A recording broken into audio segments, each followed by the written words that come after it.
ఈ చంద్రబాబు నాయుడు చేసిన అప్పు ఎంత తెలుసా? సుమారు 2 లక్షల కోట్లు అప్పు చేశాడు. కేంద్ర ప్రభుత్వం నుంచి 2 లక్షల కోట్లు అప్పు తీసుకొచ్చి అమరావతి కట్టడానికి డబ్బులు పెడుతున్నాడు. కానీ జగన్మోహన్ గారు ముఖ్యమంత్రిగా ఉన్నప్పుడు 17 మెడికల్ కాలేజీలకి 17 గవర్నమెంట్ మెడికల్ కాలేజీలకి శాంక్షన్ తీసుకొచ్చి అందులో 7 కాలేజీలు పూర్తి అయిపోయి, కట్టడం కూడా పూర్తి అయిపోయి.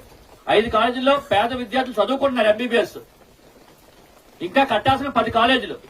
ఒక్కొక్క కాలేజీకి సుమారు 500 కోట్ల రూపాయలు అవుతుంది. ఒక్కొక్క కాలేజీకి 10 కాలేజీలు కట్టాలి అంటే 5,000 కోట్లు.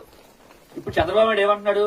నా దగ్గర డబ్బులు లేవు, 5,000 కోట్లు 10 కాలేజీలు కట్టడానికి నా డబ్బులు లేవు, కానీ ప్రపంచంలో పెద్ద రాజధాని కట్టడానికి డబ్బులు మళ్ళీ ఇచ్చేస్తాను, అక్కడైతే నాకు కమిషన్లు వస్తాయి, ఇక్కడ పేదోడికి వైద్యం చేస్తే నాకేమొస్తుంది, అందుకని ఆ గవర్నమెంట్ కాలేజీలు అన్ని కూడా ప్రైవేటీకరణ దిశగా పీపీపీ పద్ధతి కింద ప్రైవేట్ వ్యక్తుల చేతిలో పెట్టేస్తే ఆ ప్రైవేట్ వ్యక్తులుగా ఆలయం మీరే కట్టుకోండి, పేదవాడి దగ్గర ఆపరేషన్ చేయించుకొని డబ్బులు మీరే వసూలు చేసుకోండి, పేద విద్యార్థులు చదవకపోయినా పర్వాలేదు,